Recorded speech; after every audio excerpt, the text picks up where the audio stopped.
Cordiales saludos amigos de Huacho y todo el país.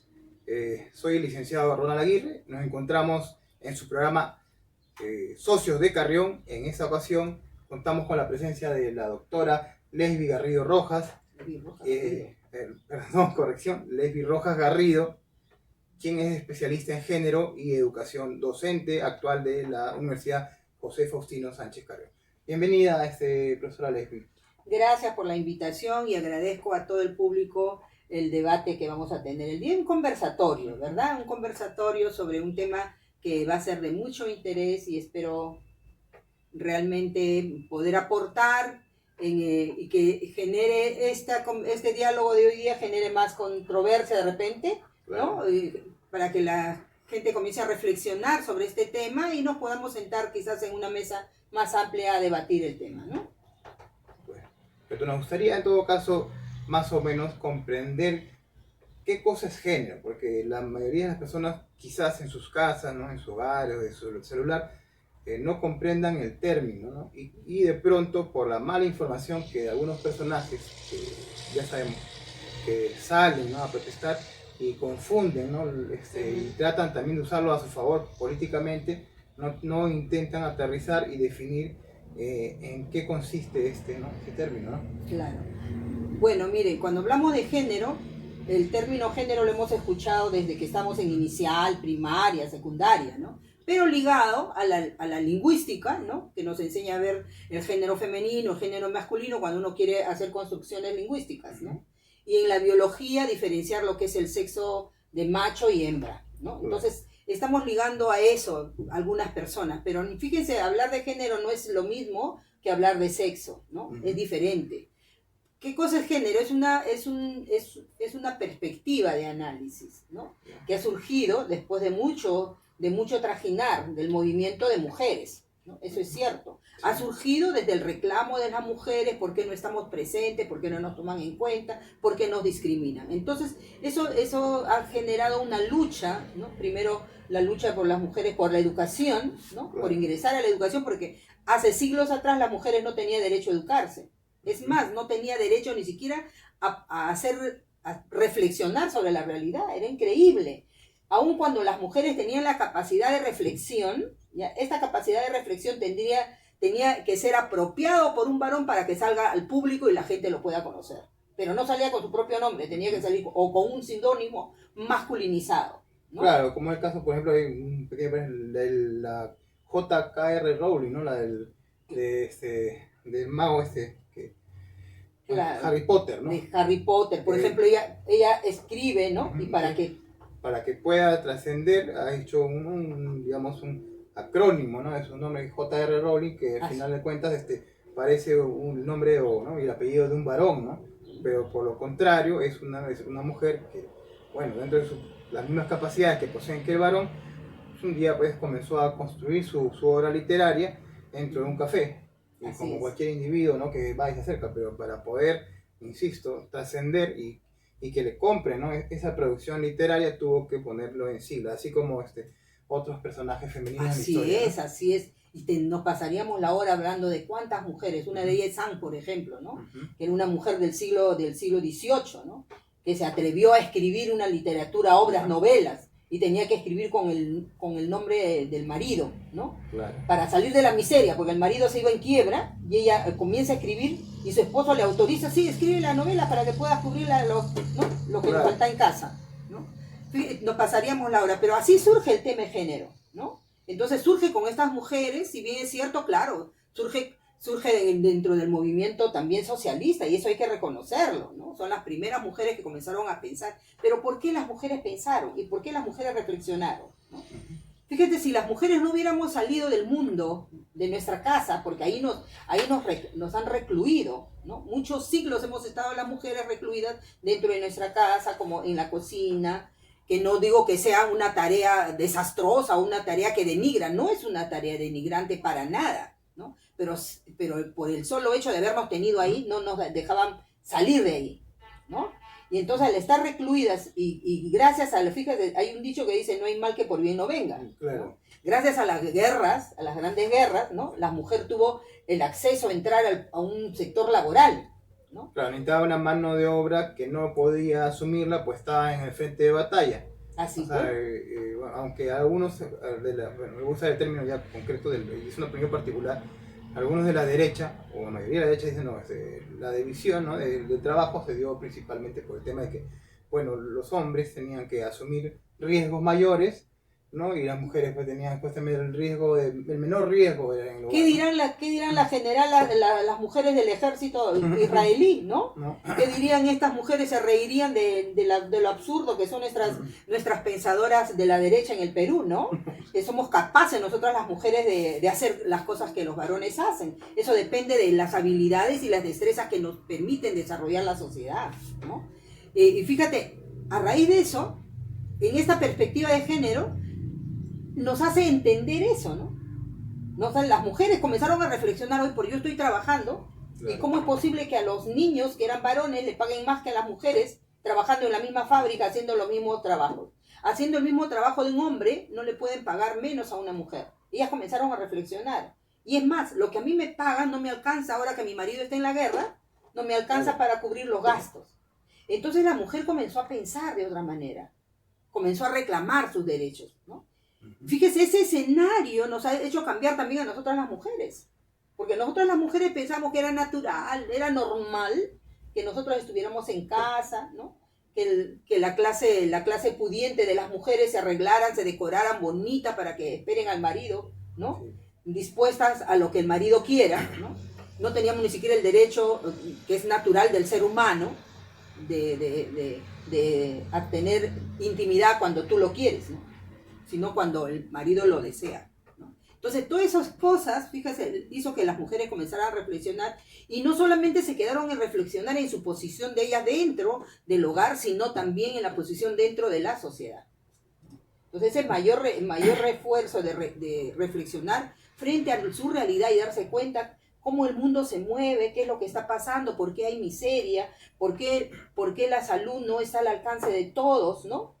¿Por qué la clase obrera sufre y se une con la clase obrera en sus reclamos, ¿no? En sus luchas? Y la mujer va madurando intelectualmente y va construyendo una teoría.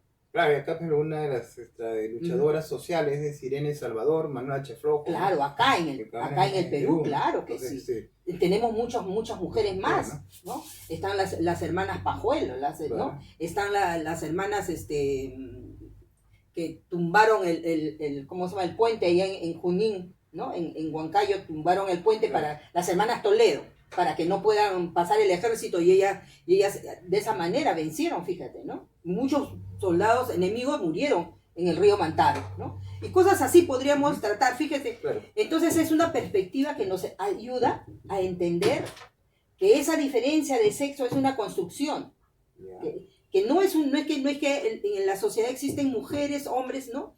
Y que esto es natural, de que haya una discriminación en nosotras las mujeres, que nosotros las mujeres estemos ubicadas en un segundo lugar, como dijo un personaje nefasto, ¿no? Ustedes son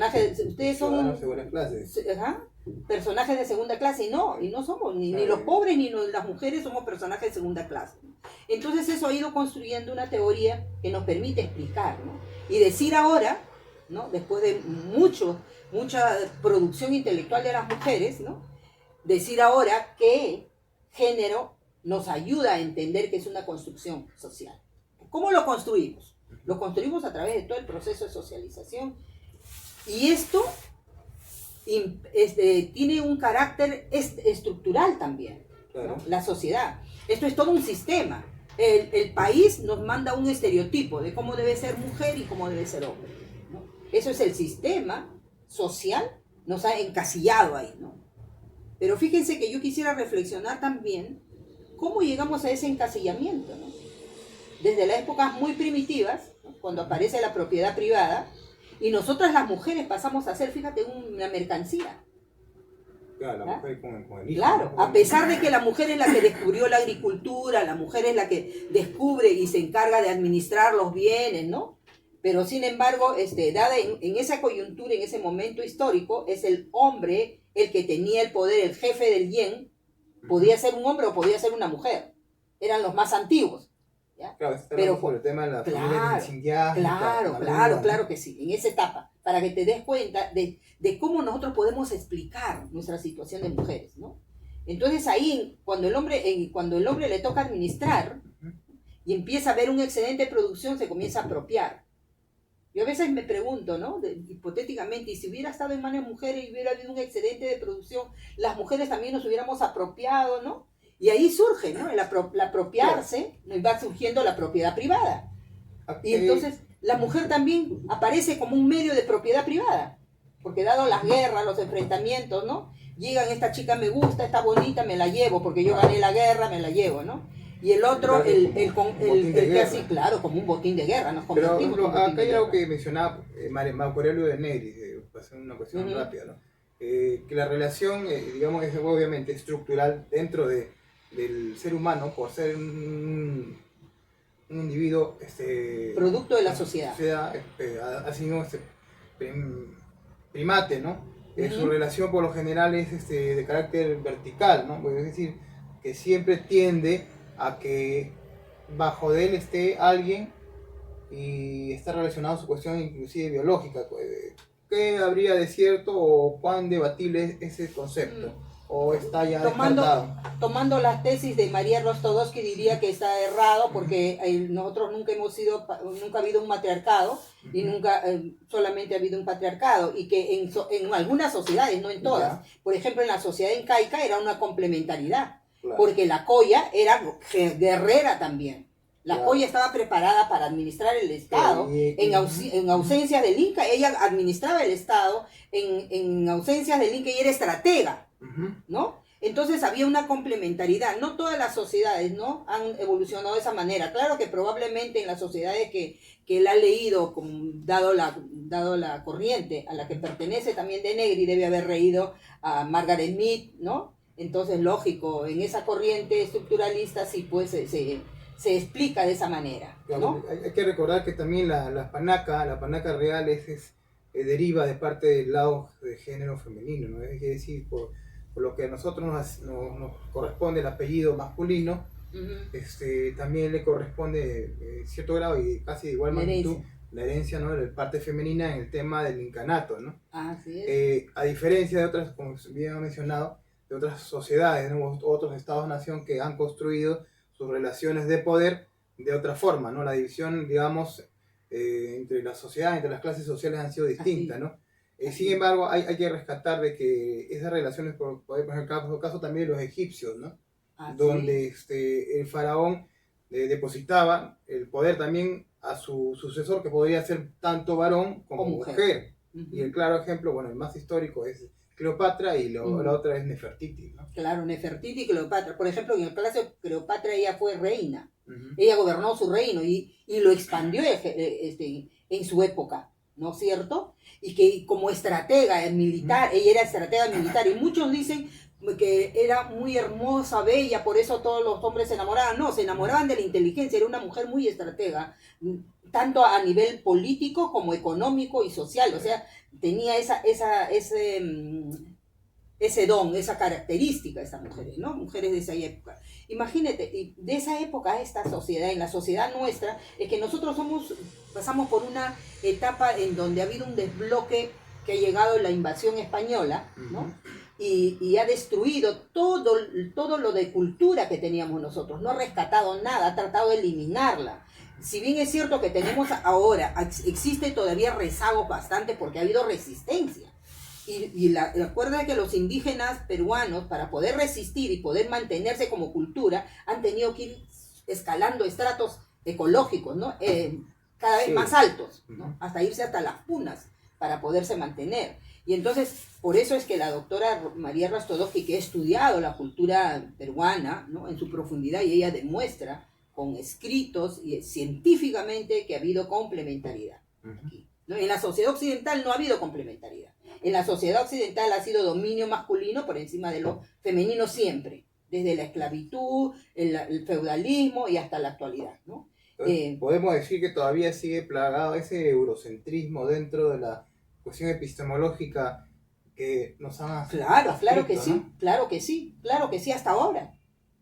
Incluso yo misma, ¿no?, me cuestiono y siempre hay algo ahí, ¿no? que siempre nos va a hacer reflexionar. Y fíjate, y es más, la educación es un elemento clave para poder desconstruir este tipo de procesos, porque lo que tenemos que buscar es desconstruir esto, para poder construir una nueva forma de sociedad en donde haya equidad, no igualdad. Yo no estoy dentro del grupo de mujeres que buscan la igualdad, porque jamás vamos a ser en una sociedad como esta iguales, ¿no? Porque nosotros somos multicultural, multiétnico. Entonces cada cultura tiene su propia mirada, cada cultura tiene sus propias características, su propia idiosincrasia, su propia riqueza, ¿no? Y más bien hay que buscarle esa riqueza que tenemos, ¿no es cierto? Para ir construyendo una sociedad en donde nos integremos. Claro, ¿no? porque sumemos. Claro. Lo que conversábamos antes de la grabación, ¿no? Que había una triple discriminación, ¿no? O era una triple exclusión por parte del género femenino, ¿no? Así de la sociedad. Por la cuestión étnica, que obviamente la cuestión física, ¿no? Que es lo que corresponde. La cuestión geográfica, de dónde te ubicas, qué localidad, si eres de la costa. Estás, ¿no? De la costa, de la sierra, y dentro de la misma sierra, ¿en qué estatus? Claro. ¿En qué ecológicamente? ¿no? Socioeconómica, propiamente dicha, porque una es. cosa es como con lo que pasa, por ejemplo, por mencionar el caso de Mari Carmen Alba, ¿no? Vos imagínate lo que ha hecho, qué absurda la mujer, una ¿no? Cosa es que se supone que un congresista o una congresista tiene que ser diplomática, claro. ¿no? Es una característica fundamental, ¿no? Del saber concertar, saber dialogar, comprender, ¿no es cierto? Pero ¿no cree que es una expresión, digamos, puntual de la lucha, esa contradicción de poder que se está dando ahorita en este Claro, es un proceso? Poder, no solamente lucha de poder entre la derecha, sino también lucha de poder entre los indios y los blancos, ¿no? Claro. Lógico, se da esas dos cosas ahí, ¿no? Que nosotros recordemos nomás al papá de ¿cómo se llama de Lourdes Nano, ¿no? Que dijo de Harvard. Claro, pues. El auquénido de Harvard, ¿no? Que es un auquénido de Harvard cuando le dijo a Toledo, ¿no? O sea, nos consideran a nosotros auquénidos, ¿no? Y entonces eso es lo que está ocurriendo ahorita en este escenario, ¿no? Saliéndonos del tema, pero claro, que tiene que ver mucho, ¿no? No construir una sociedad igualitaria, ¿no? No se puede. Tiene que construirse una sociedad equitativa, ¿no? Más igualitaria, donde nos den las mismas oportunidades, ¿no? La derecha, por ejemplo, no nos quiere dar la oportunidad, nos está negando en esa, no ahora, nos niega la oportunidad. Estamos en el gobierno, pero todos los días nos fastidia, todos los días le dice indio, le dice cholo, le dice, ¿no? ¿Cómo puede un cholo estar para ellos es un insulto, una aberración, ¿no? Como diría alguien, una subcultura ahí metido, ¿no? Que es una suerte de sine qua non, ¿no? El hecho de que tu piel tenga que ver con la cuestión intelectual, ¿no? Como si los procesos mentales cambiarían porque tu piel es un poco más oscura que la del otro, ¿no? Los procesos mentales, ¿no? La sinapsis se va a dar tanto en el cerebro, ¿no? De una mujer de etnia, ¿no?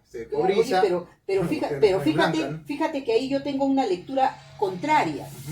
Y te voy a decir por qué. Por mismo, la ciencia ha demostrado que los alimentos nuestros, y que lo consumen todos los días nuestros hermanos del campo, ¿ya? Tienen bastante proteínas, y más que comerte carne que comerte leche, la quinoa, ¿no es cierto? Nosotros somos ancestralmente consumidores de quinoa, ¿ya? En el desayuno, lo hacen en sopita, lo hacen en guisito, ¿no? La quinoa, porque allá en la sierra no hay, pues, carne. Hay queso, ¿no es cierto? Esos tienen un nivel proteínico. Lo que pasa es que últimamente, en los últimos tiempos, ¿por qué el nivel de desnutrición tan alto, diría contradictoriamente, ¿no? Se contradeciría, ¿no? El tema es que lo están exportando y está yéndose toda la producción de la quinoa para el mercado, ¿no? Pero si nosotros analizamos en nuestra sociedad incaica, de donde nosotros provenimos, ¿no? Nuestros ancestros eran hombres súper inteligentes. Estos limeñitos, ¿no? Discriminatoriamente, aquí estoy actuando discriminativamente, ¿no? Utilizando el término tan discriminativo, así como nos discriminan, ¿no? Claro. Dice, en una acción viene una reacción, ¿no? Dando esa reacción, yo diría, ¿no? Estos limeñitos no tienen el nivel intelectual nuestro, pues, ¿no? Nosotros somos muy creativos, No somos muy inventorios, ellos son capaces de trabajar, nosotros somos capaces de trabajar en lo que sea. Sí, pues. Un andino que llega a la costa lo hace para vencer, para superarse y para ser mejor, ¿no? En cambio, el limeño está acostumbrado a ganar bien sin trabajar mucho, ¿no? Y su cerebrito no le da, ¿a qué se dedica? Al narcotráfico, ¿no? Claro, acto Sino, lógico, ¿no? Entonces, yo recuerdo mucho una novela que yo leí hace mucho tiempo, en donde no recuerdo bien el título, pero se trataba de la historia de una chica de clase alta, ¿ya? En donde no entendía cómo una chica que estudiaba con ella y se sentaba en su misma carpeta, ¿ya? Que era becada, pudiera ser más inteligente que ella. Si ella no tenía plata, era pobre. Entonces le interrogaba al padre y le decía, papá, yo he ido a su casa, papá le dice, y tiene un mantel con cuadritos, ¿no? Comen ahí, se sientan ahí. Su papá es profesor, su mamá es profesora. ¿Será por eso que son más... ¿Me puede ganar en las notas por eso? ¿Por qué no eres tú profesor y profesora para yo ganarle? Le dice, no, ella, ¿no? Se interroga, ¿no? Fíjate, entonces me hace la memoria esta novela que leí hace muchísimos tiempos, ¿no? De cómo nosotros vamos venciendo. Y eso tiene que ver con género también. Uh-huh. Porque fíjate que no todas las mujeres que podemos tener claridad en la cuestión de nuestro reclamo, de nuestros derechos, de tener una educación como lo pueden tener los hombres, de tener la misma oportunidad, que en un puesto de trabajo me entrevisten a mí, a un varón, y no lo privilegien al varón por el hecho de ser hombres y a mí me deleguen por el hecho de ser mujer, a pesar de que mi currículum y mi entrevista, mi competencia sean mucho mayores, claro. ¿No es cierto? Eso se da en la sociedad, ¿no? Fíjate, aún en ese tipo de situaciones que nosotras las mujeres reclamamos, ¿no? Y que esta sociedad nos está negando, ¿no? Eso tiene mucho que ver con el molde con que la sociedad nos está mirando. Pero usted no cree bueno, usar el concepto de que la sociedad no nos está negando, porque al final de cuentas, a lo largo del proceso histórico de la sociedad, las cosas han ido ganando, ¿no? O sea, la sociedad siempre ha ido, bueno, el tipo de sociedad, ¿no? El modo de sociedad ha ido generando ciertas condiciones para que no solo la mujer, ¿no? Sino el varón que forma parte de un estrato, claro, una clase social, digamos, usemos el término inferior, no se puede incorporar, no se puede, claro, incluir. Imagínate si los chicos de condición de clase pobre, uh-huh, que estudiado con mucho sacrificio en una universidad pública, se ha sacrificado, es muy académico, muy, claro, profesional, ¿no? Y una mujer también, bajo esas condiciones, los dos van a una entrevista, le privilegian al hombre y lo deniegan a la mujer. Eso es lo real. Eso, claro, no significa que yo esté diciendo que la sociedad debería de tomarnos primero a nosotros y a nos, sino ver las capacidades, la, claro, meritocracia, yeah, ¿no? Entonces, tomando la meritocracia, a quien le corresponde el puesto debe irse, ¿no? Pero en este caso la selección es así, pero nos va denegando. El tema de la meritocracia no es debatible, pero Leon Boff no decía que la meritocracia, digamos, es un mito. Es que la meritocracia no es un mito.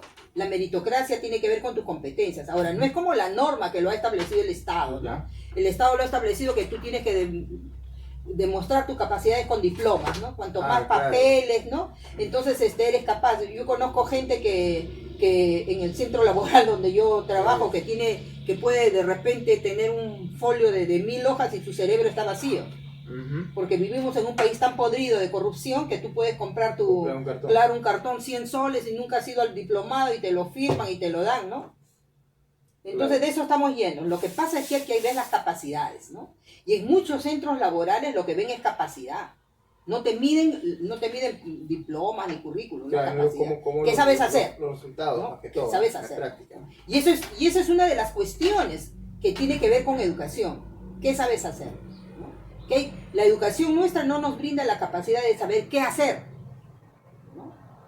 Fíjate, el gobierno gasta tanto dinero en una persona en educación para que no sepas, termina los 10 años, 15 años de estudio, porque tenemos suma inicial, primaria, secundaria, cerca de 15 años, diría, ¿cierto? Por lo menos. Por lo menos, ¿no? Ya. Y el chico no sabe hacer nada. Mira en otras realidades del mundo. El chico a esa edad sabe hacer y sabe ganarse la vida haciendo. Aquí no, nuestros alumnos salen frustrados, ¿no? Claro que no era el tema de conversación, pero sí, amerita tratarlo, porque el sistema educativo tiene que transformarse de raíz. Si queremos desarrollar, impulsar, tenemos que empezar por la educación, porque no hay en ningún país que haya desarrollado sin haber invertido en educación. Ahora es el momento de inversión en educación para que los jóvenes nuestros no salgan pues a patear lata o quedarse en casa para que el papá lo mantenga, 35 años, no sabe hacer nada, claro, ¿no? Porque no tuvo la suerte de ingresar a la universidad, porque la universidad también el ingreso es elitista, no hay formación técnica, ¿no? Yo recuerdo mucho, yo podré discrepar en algunas cosas con el proyecto de Velasco, pero una de las cosas lo que sí estoy de acuerdo es que la educación ahí era técnica, ¿no? Entonces el chico salía y podía generar una microempresa. Producto de eso es Villa El Salvador, muchos de esos jóvenes de aquella época que pasaron por ese proyecto educativo hoy tienen grandes empresas, ¿no? Y han impulsado el desarrollo. Entonces sí es posible, en un país pobre como el nuestro, transformar nuestra producción, claro, es vital para impulsar el desarrollo económico. Si solamente va a ser extractivo, los mineros van a jalar el oro, la plata, el bronce, el cobre y se lo van a llevar al extranjero para transformar a mí, como en este aretito que tengo colgado en los oídos, ¿no? O qué sé yo, nuestras agujas, ¿no? Que utilizamos para coser, los aparatos eléctricos, no somos capaces ni siquiera de producir, ¿no? Entonces ya es momento que se impulse el desarrollo industrial en el país, ¿no? Y entonces para eso hay que cambiar la educación. Y para que esa educación nueva no genere frustración, porque las mujeres salimos doblemente frustradas, ¿no? Porque te han dado la oportunidad, estás en educación, y eso que en educación no todas las mujeres estudian, pues, ¿no? Si una familia pobre tiene que decidir a quién mando estudiar, y entonces el papá dice, no, yo tengo que mandar a estudiar a mi hijo porque mi hijo es el proveedor. Todavía está pensando que el hombre es el proveedor de la economía. Claro, y aparte ¿no? Lo ven como que, bueno, si lo mando a mi hijo no corro el riesgo de que salga embarazado, ¿no? Claro. El embarazo es... Claro, también. En algunos sitios sí es cierto. Pero parte también lo que has mencionado bastante, ¿no? Que haya un cambio de mentalidad en relación a la forma como se ve o cómo se enfoca, para redundar, ¿no? El enfoque de género, claro, ¿no? Así y cómo se introducen ciertos elementos como la educación sexual, que es una cuestión todavía bastante polémica, ¿no? Y género no es el cuco. Claro. ¿No? El absurdo de la iglesia, que me disculpe, yo soy católica, ¿no? Pero yo entiendo que la iglesia, por ejemplo, padre, el Papa Francisco entendido. El Papa Francisco no está en contra de género. El Papa Francisco no está en contra de género. Los que están en contra de género son el Opus Dei. ¿Quiénes son el Opus Dei? Los Opus Dei son los que están pegados pues a la gente de plata, ¿no? Y entonces están pegados a ellos y quieren que siempre la mujer esté sometida, ¿no? Para que las monjas no reclamen pues su derecho de hacer una misa. ¿Por qué una monja no puede hacer una misa?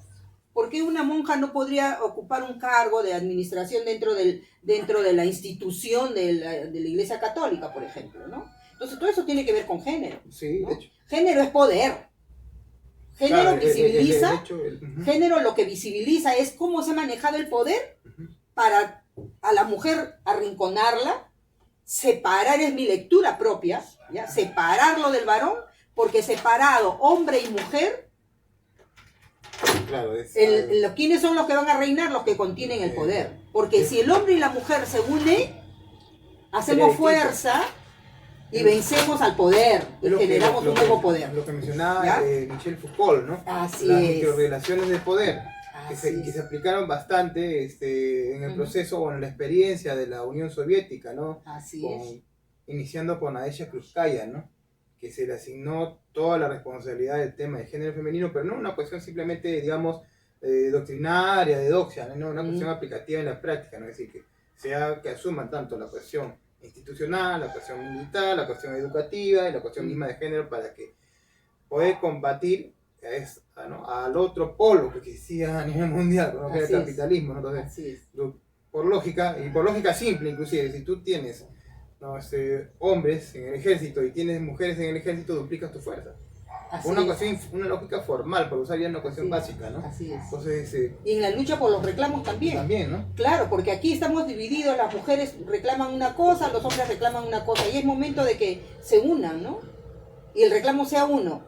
El hombre tiene que entender, por eso es bien interesante cuando se habla de género, ahora se habla de la construcción de una masculinidad positiva. Entonces los chicos que están en ese enfoque de la masculinidad positiva han entendido esto, que no se puede construir un país, ¿ya? Un país más justo si es que las mujeres no estamos en la misma posición que el hombre, ¿ya? Si es que no se reconoce la diversidad sexual.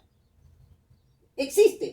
La iglesia no se puede poner, los ortodoxos de la iglesia no se pueden poner ojeras o qué sé yo, ponerse aquí una mascarilla para no ver. No, tienen que sacarse la venda de los ojos, esa venda que de repente usan para dormir y que se han quedado con esa venda imaginaria, ¿no? Que no les permite ver, ¿no? Claro, es una necesidad, es un requerimiento, aunque algunos sectores digan que no, pero es similar a lo que pasó en Ecuador, ¿no? Es el caso de Guía Correa, es católico también, ¿no?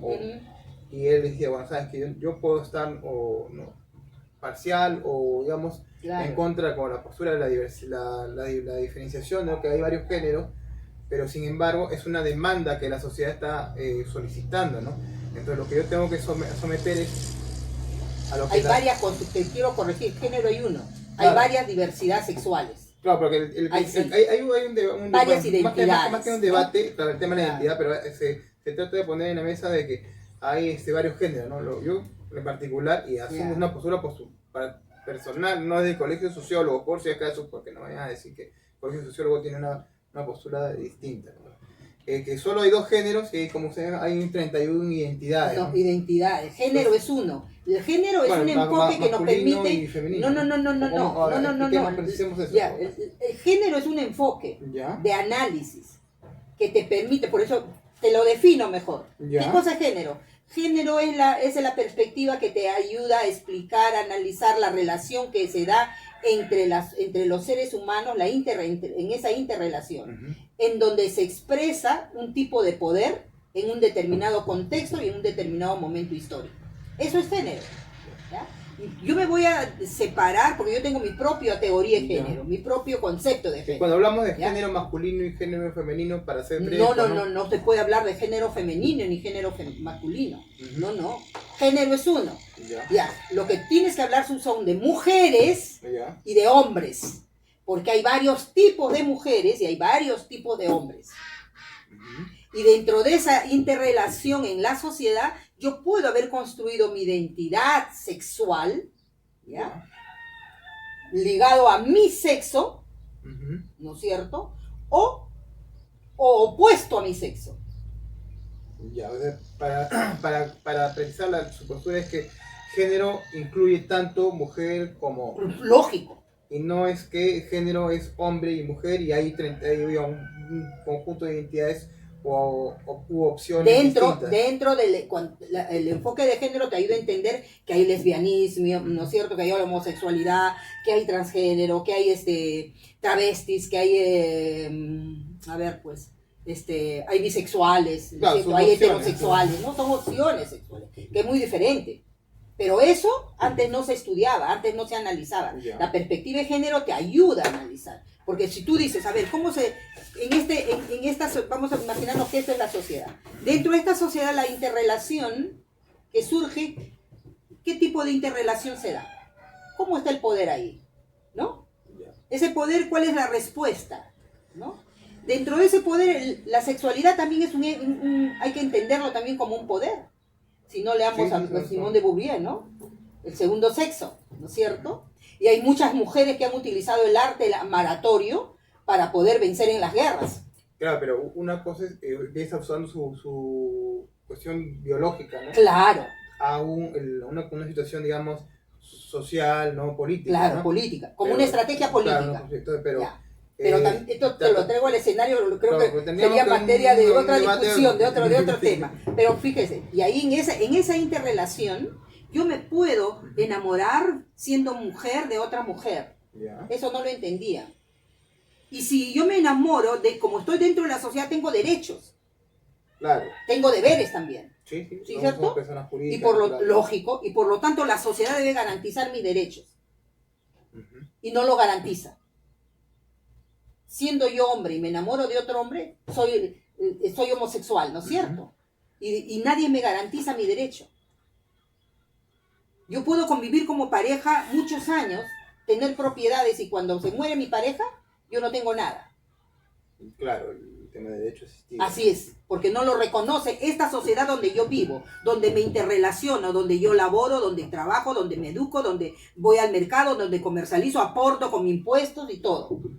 Y otra persona que aporta lo mismo, ¿por qué Claro. tiene que tener derechos más que los que yo tengo? Claro, acá se tiene que comprender algo, y es que la norma, si bien el derecho figura dentro de la cuestión normativa, Uh-huh. se tiene que ampliar la mentalidad bajo la lógica de que las normas no parten de una base material, sino todo parte de una base material. Es decir, la sociedad es la que determina esas condiciones para que las normas se establezcan. Es Así decir, es. que si bien es cierto, antes había un concepto de que la unidad familiar, ¿no?, cuando tenía ciertos derechos fundamentales, que era varón y mujer, ahorita la unidad familiar pues corresponde a distintas miradas, ¿no?, o distintas Así es. cuestiones u opciones.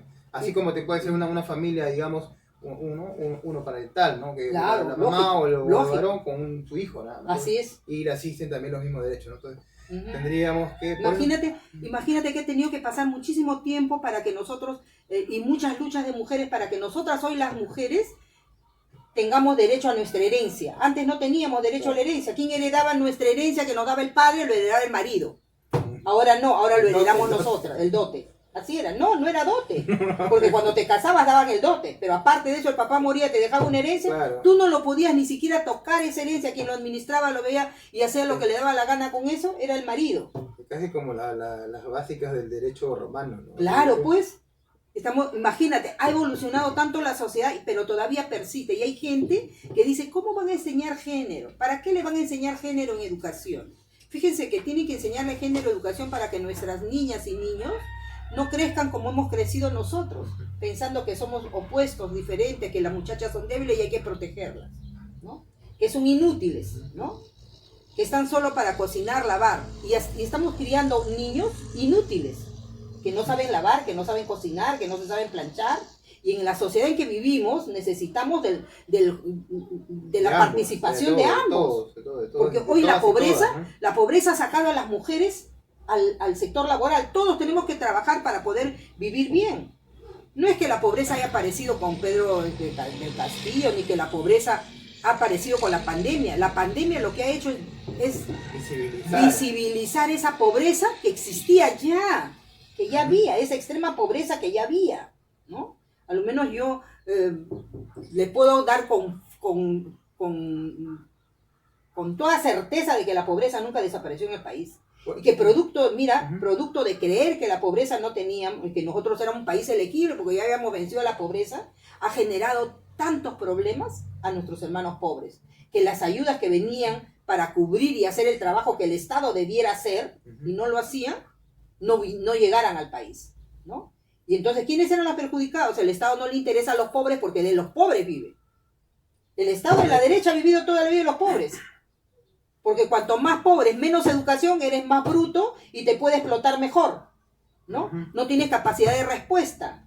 Pero si tú te educas con mucho esfuerzo, con que hacen tus padres, ¿no? Te educas, tienes capacidad de respuesta. Tienes capacidad reflexiva, tienes conciencia. El tipo de educación también, como que claro. El tema que se está impartiendo, ¿no? Porque ahora muchos personajes, inclusive compañeros que tengo, no toman a cierto, ni como verás, los hechos sociales. O sea, es decir, por una cuestión puntual, ¿no? Si yo le menciono una estadística, piensan que yo lo estoy mencionando simplemente porque como yo tengo una postura de izquierda, ya tengo parcializado. Es cierto que cuando uno asume una postura ideológica, política, no hay mucha neutralidad, o pierde hasta cierto punto la parcialidad, ¿no? Pero los hechos transmitidos por las estadísticas, ¿no?, y verificados, palpables, es una realidad, ¿no?, que no se pueden negar, ¿no? 30.000 pobres incorporados en este último proceso de pandemia, no es... Claro, entonces, ahorita hemos subido el 50% de pobres, de la cifra que éramos pobres, ahorita de esa cifra, vamos a imaginarnos que eran 20, ahora somos 50 más, o sea, somos 30 más. ¿Te das cuenta? En eso está el grado de pobreza. Y fíjate que no era el tema de debate, pero el tema de educación, y yo quisiera que los maestros entiendan, es eso. Que me gustaría que me invitaras otro día para hablar del tema de pobreza en nuestro país. No, pues esto da para más y podríamos hacer una segunda parte. Claro que sí. Porque fíjate, ¿por qué es importante? Es para que los niños entiendan que no solamente la